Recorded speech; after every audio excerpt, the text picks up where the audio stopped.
I'd like to thank Lena and all the rest of the committee for organizing this remarkable commemoration of my father's centenary of his birth.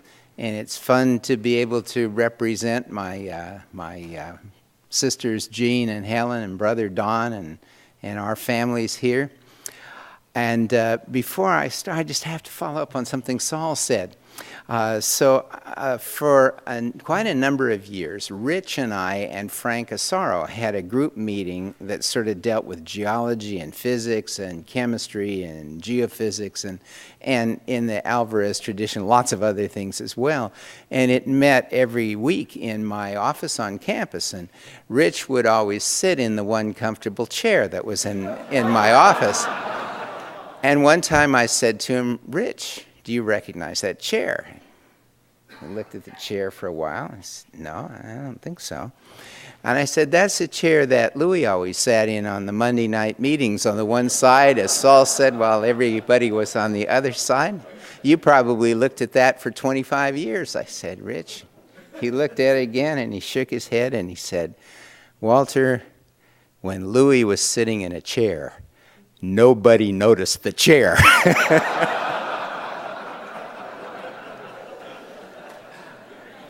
Well, yeah, reddish chair. It's still there. If you want to come sit in it sometime, you're welcome. David Shimabukuro, who just finished his PhD with me, was always sort of hesitant to sit in that chair, but now that he's got his PhD, he will reluctantly sit in it.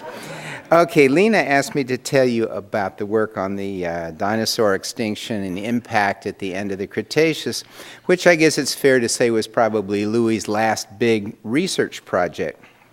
So it had to do with the extinction of the dinosaurs, and here they are, the dinosaurs, the favorite fossils of paleontologists and children. And for example, Gabriela over there told me that she really likes dinosaurs, so maybe she'll grow up to be a paleontologist. But one of the things that makes dinosaurs so intriguing is that they aren't here. Thank goodness we are not below them on the food chain. They became extinct 65 million years ago, and up through the 1970s, nobody knew why. There had been lots of proposed extinction mechanisms, but there really wasn't any agreement about it. And probably the main, sort of the central question was that extinction sudden or gradual? And geologists and paleontologists, we'd all been trained in something called uniformitarianism, which meant everything in the history of the Earth, all the processes had been gradual. So that's where geologists came from. Of course, physicists didn't know anything about uniformitarianism. So that gave Louis a certain advantage in this business. He didn't know what the answer was supposed to be. So I had gotten interested in it just before I came to Berkeley to join the faculty in 1977. I'd been working for a few years near this little medieval city called Gubbio in Italy. Rich, do you have that? Thank you. Okay, super. All right, so this is Gubbio in the Apennines of central Italy, beautiful little medieval city. And it's in an area called the Umbria Marche Apennines, which is a mountain range which are full of the most wonderful limestones. They're deposited in fairly deep water, so they're below the below wave base, below current disturbance, and so they accumulated very, very slowly, like about 10 meters per million years or something like that. And you have this wonderful record of things that have happened in the Earth's past. And I think of myself as a historian, an Earth historian, and this is my best library. And so if you go back in the mountains behind Gubbio, you see these rocks exposed. And so as you can see, Rich came to visit one time. And here you're seeing the boundary between the Cretaceous rocks, which are down here, and the tertiary rocks, which are up here. So this level marks this mass extinction. Obviously, they're not going to be dinosaur fossils here because this was deposited well below sea level. But there are fossils. They're microfossils. If you look up close, and here is here's a little piece of polished rock. You can see this is the top bed of the Cretaceous, first bed of the Tertiary. There's about a centimeter of clay there that was deposited right at the time of the extinction. Here's how you can see. If you cut a thin section of those rocks and look at it under a microscope, here's what it looks like in the top bed of the Cretaceous and then all the way down through the Cretaceous. And this is the first bed of the Tertiary. See, it's at the same scale. These are the fossils of microscopic single-celled organisms called forams or foraminifera. And so these get to be pretty big for a foram, like a millimeter. And these guys and their relatives are present all the way down for like about 30 or 40 million years below this. And then they just go off, they stop. And as you can see, there's some small ones in here as well as the big ones. And 3 species of small ones made it through whatever happened at that extinction level. And that's why we have forams today. 3 more species hadn't made it, and forams would have been just as extinct as dinosaurs.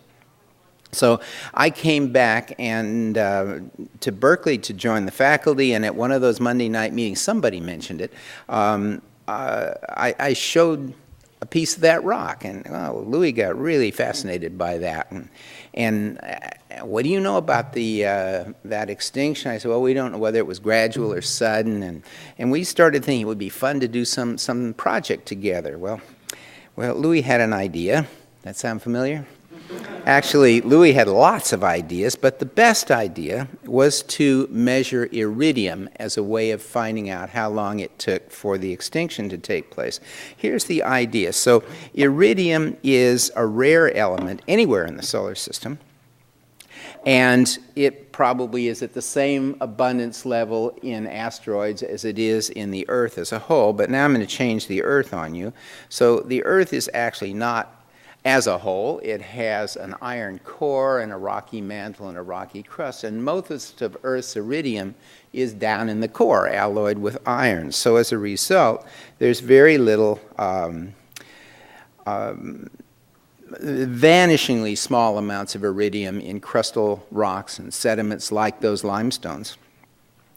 And so Louis's idea was that iridium would be coming in, entering the Earth system as comet dust and gradually accumulating in deep sea sediments. And so if that clay had been deposited very rapidly, if the extinction was a sudden event, there would not have been time for much dust to fall, and there wouldn't be any iridium in the clay. On the other hand, if it had taken a long time to deposit that centimeter of clay, if it was a slow, gradual extinction, there'd be time for iridium to be, quite a bit of iridium to accumulate from dust. So Louis said, yeah, we need to do that, and the best technique is neutron activation analysis, and you could learn to do neutron activation analysis, and you could have the fun of making the measurements.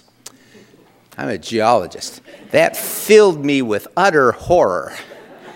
And I was not about to do that, but by the best of good fortune, it turned out that right across the road up there in Building 70 was Frank Asaro, and who sadly could not be with us today. His health is not very good, and soon he was joined by his colleague Helen Michael, who contributed so much. Helen is here. Would you hold up your hand so he's, yeah.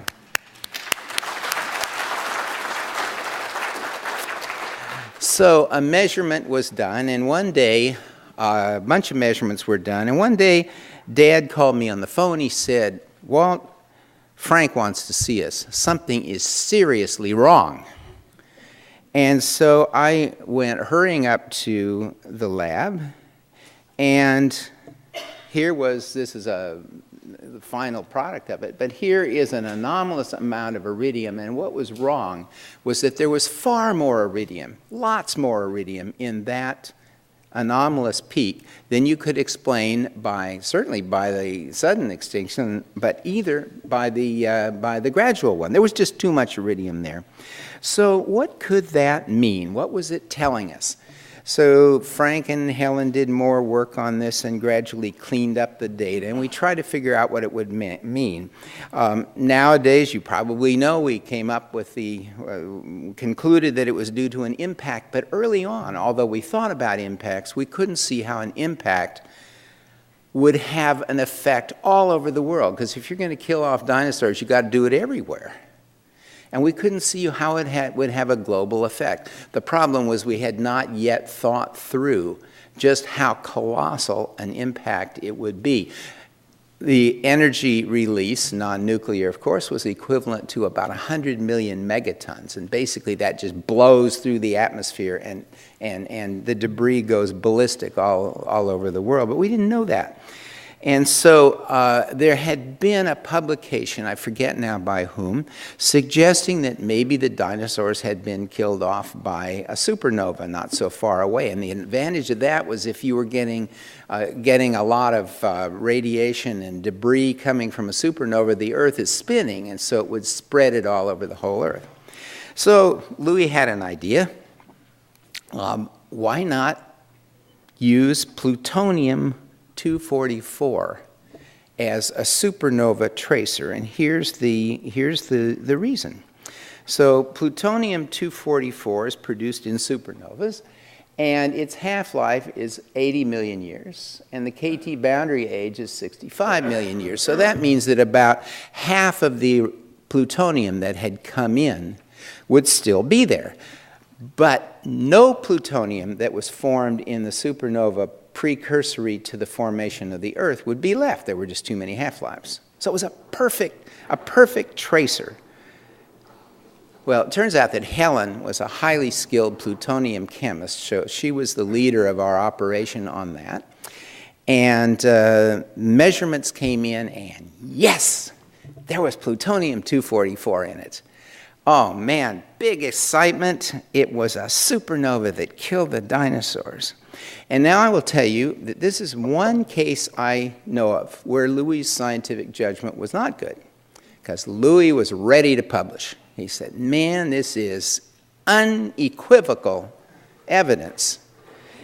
Frank and I think Helen, were more nervous about this. So Frank said, let's go and talk to Earl Hyde, who probably some of you remember, who was a nuclear chemist, also a deputy director. And Frank and I went, and we sat down with Earl Hyde, and we told him the whole story. What do you think? Should we publish it? And Earl gave us the best advice I have ever gotten from anybody. He said, look, this is going to be a very spectacular claim.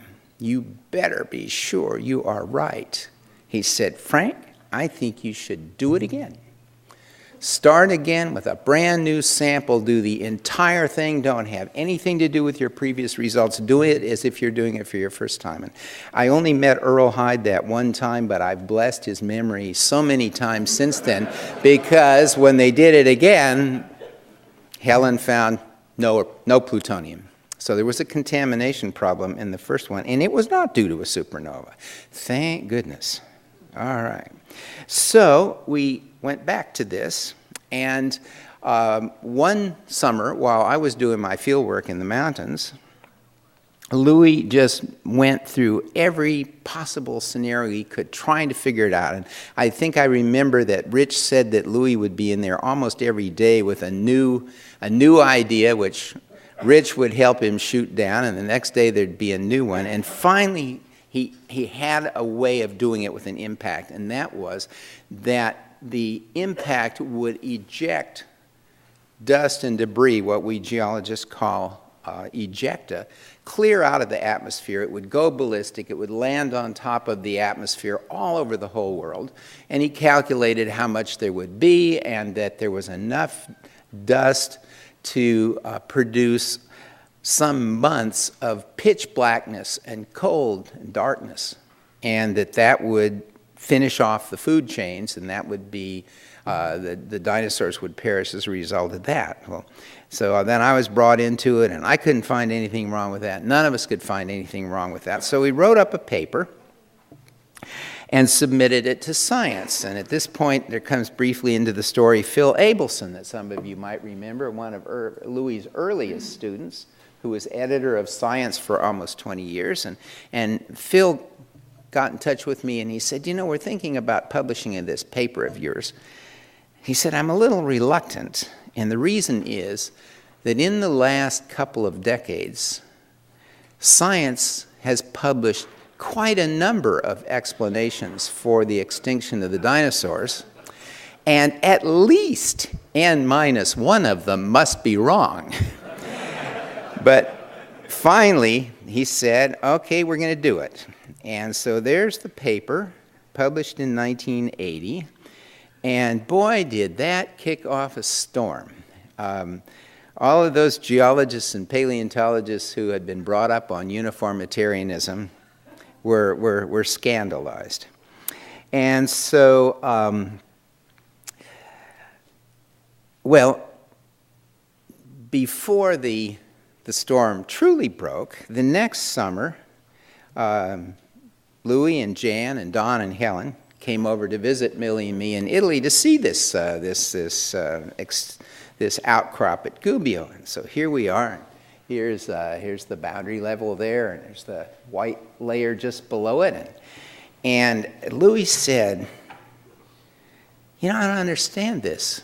I thought sediments were laid down horizontally, but these are tilted. I said, well, that's right, Dad. They were laid down horizontally, and then they got tilted in the course of the formation of the Apennine Mountains. And Louis thought about that for a while, and he said, you know, in physics, we try to make everything as simple as we possibly can. He said, that's complicated. He said, I'm going to have a hard time explaining this to audiences of physicists. So then he had an idea, and he had me tilt the camera while he leaned over.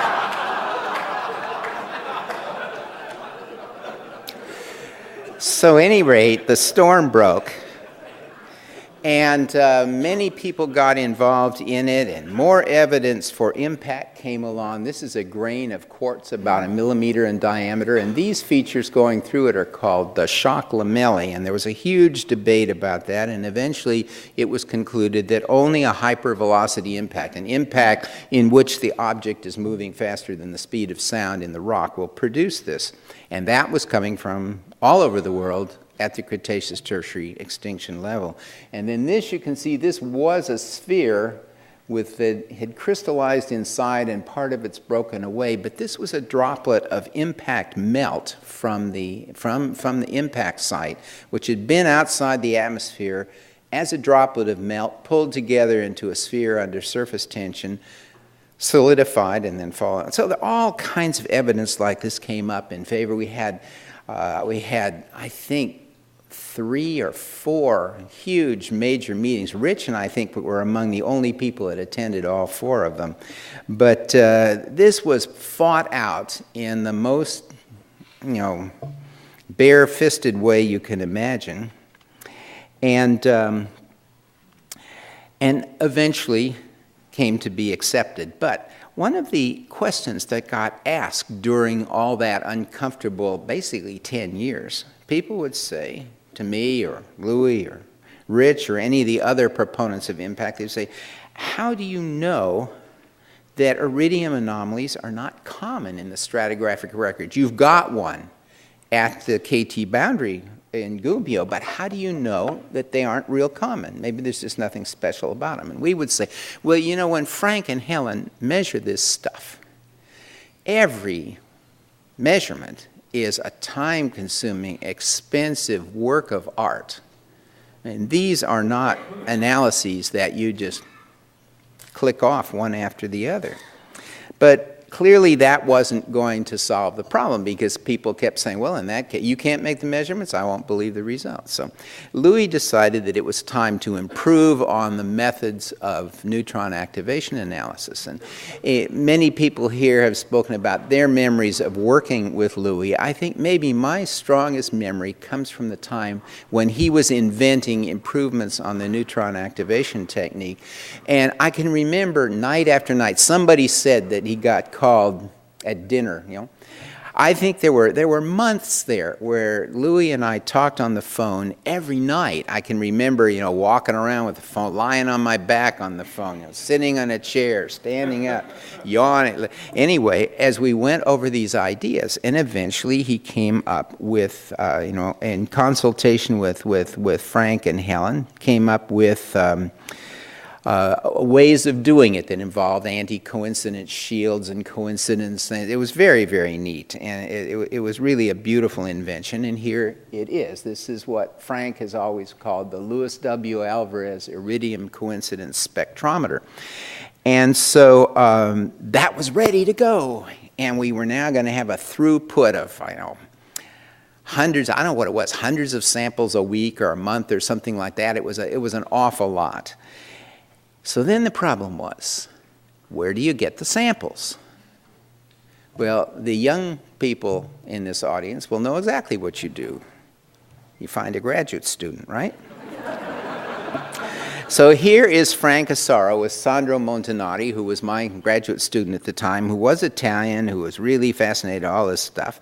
And Sandro undertook to go out and collect hundreds and hundreds and hundreds of samples from that gorge behind Gubbio to test over a long, thick interval.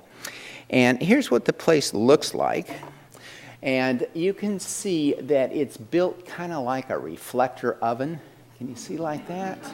And you can see the outcrops are all along the road here, and you can see there isn't a tree anywhere. And that was the hottest summer in living memory, on record probably. And Sandro is very tough, but after days and days of getting these samples with the sun just streaming on him, finally Sandro couldn't take it anymore, and he finally just said, I can't do this job. And he sat down by the side of the road, semi-sunstroke, sweat pouring off of him. Said, I can't do this. But his problem was, how is he going to tell me? Because I was back in Berkeley, and it was August, and it's cool and foggy and pleasant in Berkeley. How is he going to tell me? As he was worrying about this problem, he happened to notice something on the side of the road in the dirt and the stones. It looked like a little washer from a car or something. He picked it up, started brushing it off. No, it wasn't a washer. It was a ring. Brush a little more off. It's a gold ring. It's a wedding ring. And he keeps dusting the dirt off. No, it's not a gold wedding ring. It's an iron ring with a gold coating around it.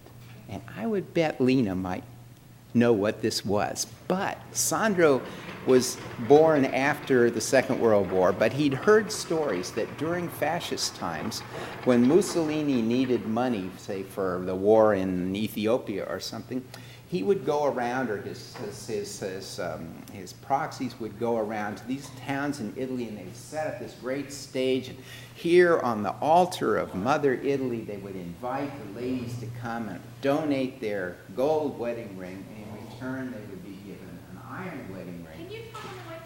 Sorry. I'm sorry. The ladies of Italy would be invited to contribute their gold wedding ring to the glory of Mother Italy, and in return receive an iron ring with a gold coating on it. Sandro's really fascinated now. He's brushing this thing off, and sure enough, on the inside he could see inscribed Mussolini's fascist motto. And it said, credere, obbedire, combattere. It said, believe, obey, fight. And Sandro said to himself, that's got to be a message from Walter. And he brushed off the sweat, and he went back to work, and he finished collecting the samples. And when Frank and Helen finished measuring them, here were the results. So 10 million years representing 57 meters representing 10 million years. There's the Cretaceous-Tertiary boundary iridium anomaly, and basically what you can see is there's nothing else. Iridium anomalies, at least, are not common and abundant. That was, I think, it's fair to say, that was the last real contribution Louis made to the project, because he died in 1988 while this data was still being collected. And so he didn't know about the outcome of the other question that we were asked again and again. You propose a huge impact, so where is the crater? Biggest impact crater on the planet we thought we should be finding. 150, 200 kilometers in diameter, ought to have been really obvious. And so we would say, well, you know, maybe it's under the Antarctic ice, or maybe it got subducted back into the mantle, but it was really pretty disappointing. And so Louis never knew that in 1991 the crater turned up. And here's how it was found. The first evidence towards it came from this place in Texas in the Brazos River. And there was an outcrop there of the Cretaceous Tertiary. By this time, by 10 years after the 1980 paper, we probably knew of 100 localities around the world that people had studied the Cretaceous Tertiary boundary. And what you see here, these beds are dipping slanted a little bit away from you here. So this is the top Cretaceous. That's the beginning of the Tertiary, and right here are a couple of sandstone beds, which the woman who at University of Washington, Jody Bourgeois, was the world's principal expert in tsunamis, and she concluded that that was the result of a tsunami. These would have been deposited offshore, out on the offshore portion of Texas. They're above sea level now, but they weren't at the time. And so that led to the discovery, that would have been here, that led eventually to the discovery that in the subsurface of the Yucatan Peninsula of Mexico, there was a buried crater. And it had been discovered by Pemex, the Mexican petroleum company, probably 30 years earlier, but oil companies don't talk about the stuff they find. And so it eventually came to light, and here you see an image of it, imaged by variations in gravity. And so it has a central peak here, it has a ring around it. This would be the outer part of the crater. It's 170 kilometers in diameter. And a friend of ours with Pemex managed to locate some of the core that was taken when it was drilled. The Mexicans were looking for oil. You don't find oil in impact craters or in anything that's got melt rock in it. They thought it was a volcano. But this rock had been melted, not by volcanism, but by impact, and it contains shocked quartz, which is this diagnostic feature of impact craters. So what was the age of it? You couldn't really tell, and we didn't think we were going to be able to drill it again scientifically for a long time, and in fact it took a decade to do that. And so with Sandro and with Jan Smit, who was another close collaborator, we found over here in northeastern Mexico at a place called Arroyo El Mimbral, we found this fabulous outcrop. You know, in 40 years as a geologist, this is the best outcrop I've ever seen. And what's on the bottom here, this is now above sea level, but it was deposited out in the Gulf of Mexico 65 million years ago. This was the mud that was on the bottom of the Gulf of Mexico.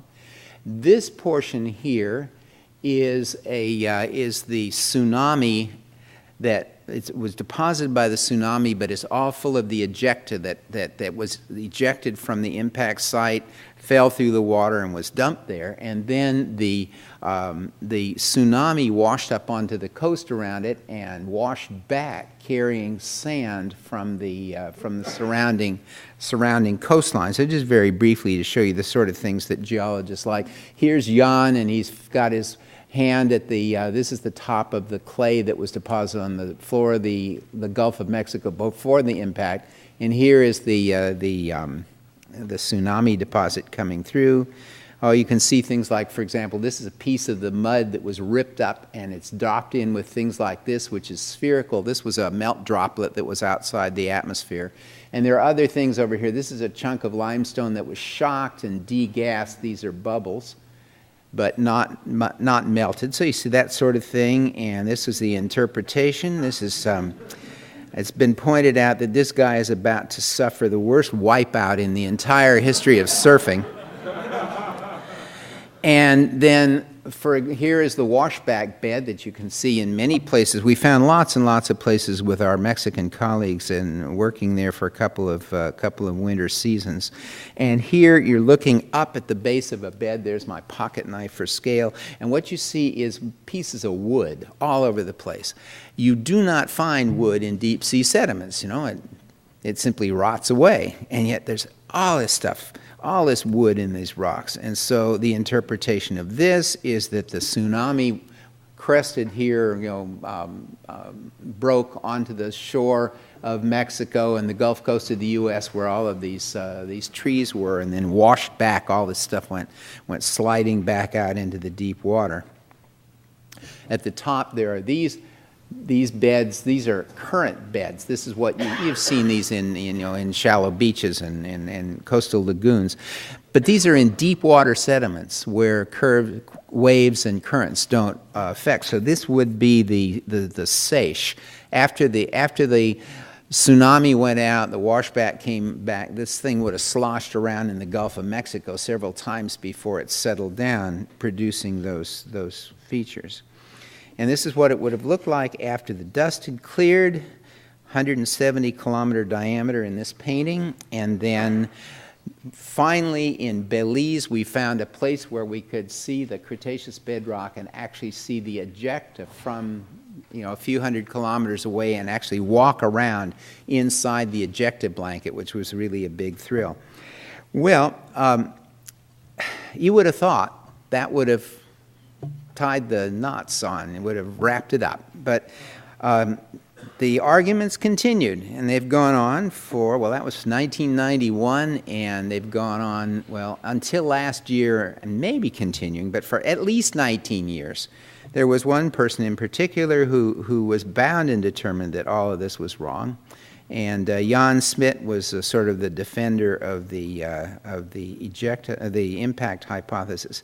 And then perhaps a few of you might have seen this last year in Science. There was this analysis, and there are 41 co-authors from 12 countries there.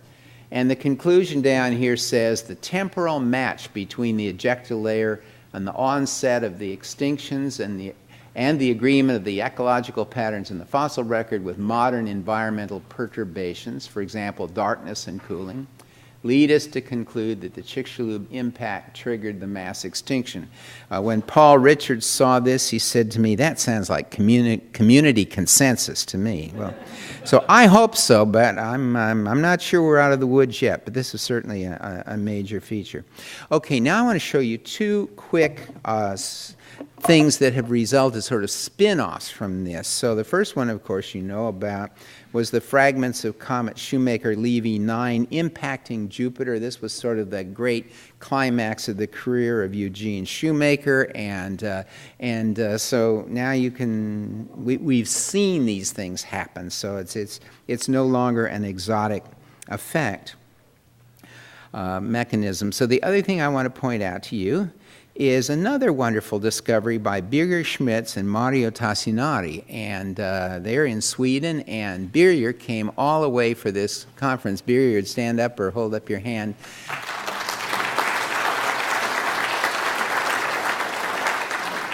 And Birger may tell you some, he may put some comments in this evening, but the point is this is a quarry in Sweden. And these are beds in the quarry. There's 10 centimeters. So this is a little over a meter here.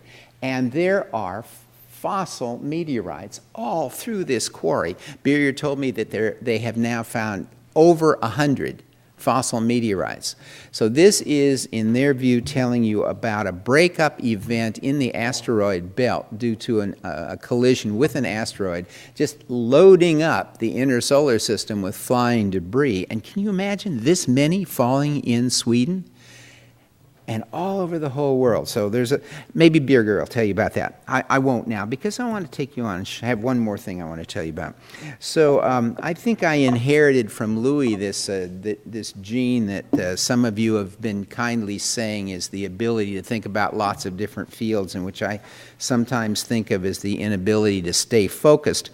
But I've been fascinated recently by a whole new interdisciplinary approach to understanding everything that ever happened in the past, or at least that we have any hope of observing. And so that's called big history. And there are all sorts of things that we're thinking about in big history. You know, you can do a catalog of what happened, but you can also think about when were the principal transitions in history, like the different phase changes within the Big Bang or the appearance of the Earth, all these things. But one of the things that's been fascinating me and Millie a lot recently is contingency in all the different aspects of big history. Big history, you might say, deals with cosmos, Earth, life, and humanity.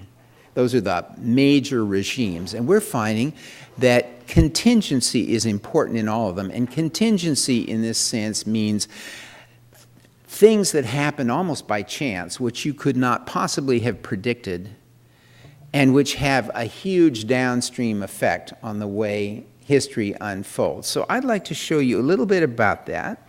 And this is going to be about my family, partly because we're here to talk about Louis, and it's his family too.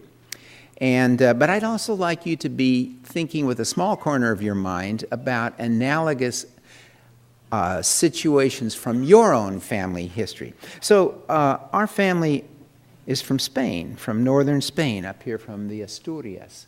And as near as I can tell, Louis had zero interest in the Spanish heritage of his family.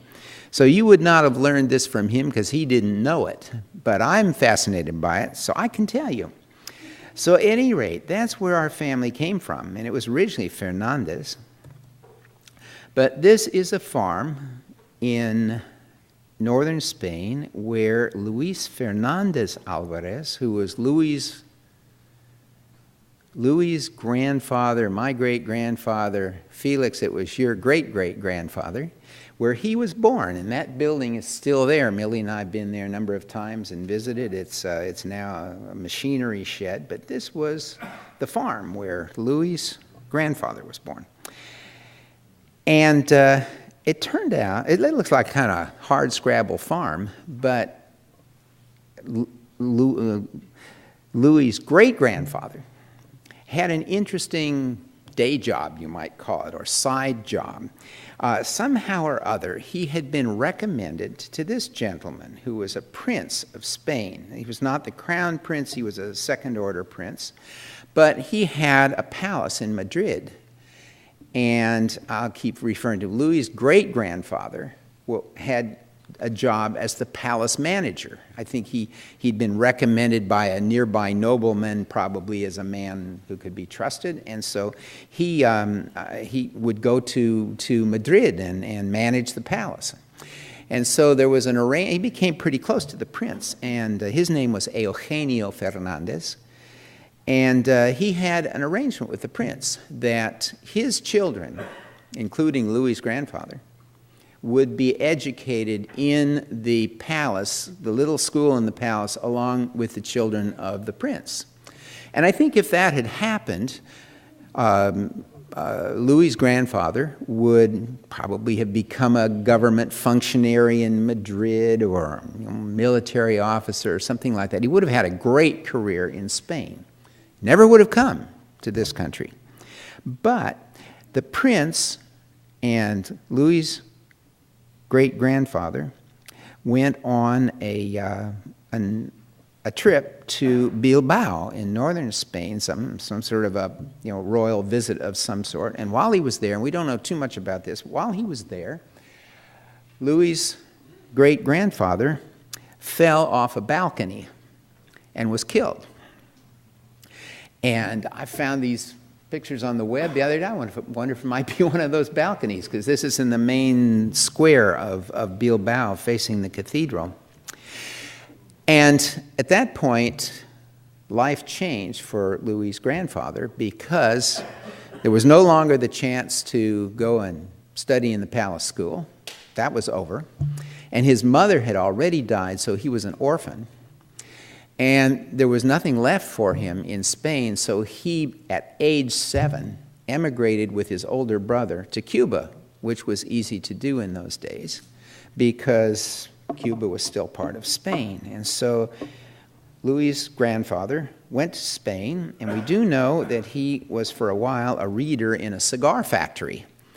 And so these are cigar factory workers. You can see they're rolling cigars here, and it's very quiet work. And so what they would do would be the cigar factory workers would pool their money, and they would hire a guy who could read and had a big, strong voice, who would sit up on a chair, and he would read them, the newspapers, political tracts. I heard a service about this, a program about this on NPR one time ago, not long ago. They had them also in Tampa.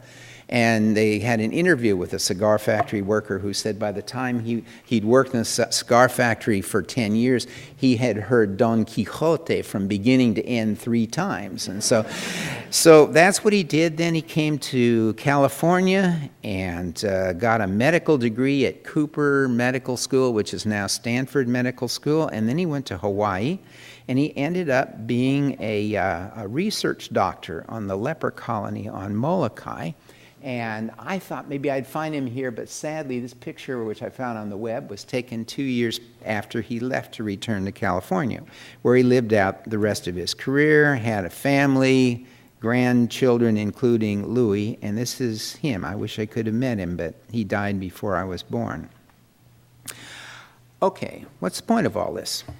The point of all this is this is contingency. Louis' great-grandfather falling off a balcony and dying. You know, every time I think about that, I feel really sad. But then I realize, if that hadn't happened, Louis never would have been here. I wouldn't have been here. You wouldn't, and none of you would have ever known Louis, because he would not have existed. And this is contingency. And I'll bet every one of you can think of some story from your family about some contingency that allows you to be who you are. Okay, so I invite you to think about that, but how does that tie to the subject of my talk? That seems pretty extraneous, doesn't it? But it's not. What does contingency have to do with the Cretaceous-Tertiary impact? Well, let me show you, because I've been thinking about this a lot also. So here is what did happen. There was a huge impact on the Yucatan Peninsula, and as a result, the dinosaurs died out, and the mammals were able to achieve the success that we've achieved. There was nothing that said that was going to happen, because dinosaurs and mammals had been around together for 150 million years. And the dinosaurs had a lock on the large animal niche on this planet. The mammals were just little things walking around trying not to be stepped on. None of your ancestors were ever stepped on or eaten before they had a chance to breed. But at any rate, let's think about the unlikeliness of this impact, because this is a contingency, and we are all here as a result of it. So here is Venus in the evening sky to give you an idea of what sort of a target the Earth is for an asteroid with bad intentions, right? It's a very hard thing to hit. You know, when NASA sends a spacecraft, they have to keep adjusting the trajectory to get it right. It's a small thing to aim at. Okay, think about this. If this is the orbit of the Earth around the Sun, and here's the orbit of the impactor, the Cretaceous-Tertiary impactor, a lot of the time it's like 2 interlocking links of chain. They don't touch each other. So in that case, no matter what's going around here, how big it is, there's 0 chance that it can hit the Earth. But then, due to gravitational perturbations, those things walk around, and eventually, sometimes there will be a time when there's one intersection between the Earth's orbit and the impactor's orbit. But in order for there to be an impact, they have to be at the same point at the same time. So here's a picture looking down on the Earth. And this is the direction toward the Sun, and here's the Earth's orbital motion like that, and you can figure out how fast it's going. 30 kilometers a second is typical orbital velocity at 1 AU. And from that, so here comes a bolide, an impactor, potential impactor approaching the Earth, and it has to be at this intersection point the same time the Earth is there. And you can figure out how long that time interval is, because this Earth is passing along here. And so if it's out of the way, or if this thing is a little bit before or ahead or behind, there's no impact. That window is 7 minutes. Okay. These things have been orbiting the sun, both the Earth and the object have been orbiting the sun for 4.5 billion years. There's a 7-minute window. And if that doesn't match up, there's no impact. So this is what did happen. What would have happened in Earth history if that impact had not occurred? Well, there's no reason to think the dinosaurs would have disappeared. They were doing extremely well. And so years ago, Dale Russell, he was the first dinosaur paleontologist who really thought we had it right. He was a major figure in that.